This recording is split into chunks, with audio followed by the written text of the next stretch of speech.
Hello guys, good morning, जय जगन्नाथ। आपण मानक मो चैनल को स्वागत। आज वीडियो रे चलंतु बनेबा बड़ी राई। प्रथमे तेल गरम करी सेतिर बड़ी पकई ताकू भल से भाजी नेबे। तापर 2 चम्मच सोरिष, 1 चम्मच जीरा, 4-5 कोल रसुण और 8-10 खंड लंका दे ताकू बाटू। तापर सेथिरे जीरा, सोरिष, मेथी, पानमहुरी पकई फुटण करिवे। जेते बेले जीरा सोरिष फुटी जीवो तापर प्याज पकई ताकू भल से भाजी नेबे।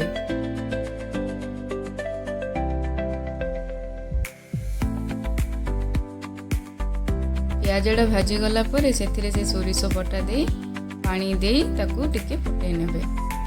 तापर सेथिरे हळदी गुंड लूण पकई भल से फुटै नेबे।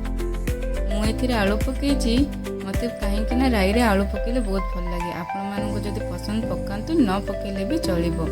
आलूटा टिके सिझी गला परे सेथिरे टमाटो देबे, टिके अधिक टमाटो देबे, एमिति 6-7टा टमाटो देबे। खट्टा टिके लागिले बहुत भल लागे। तापर से राई को भल से फुटेबे। फुटी गला परे सेथिरे बड़ी पकेबे। बड़ी पकेकी टिके समय फुटेकी ताकू बंद करि देबे। बड़ी राई रेडी।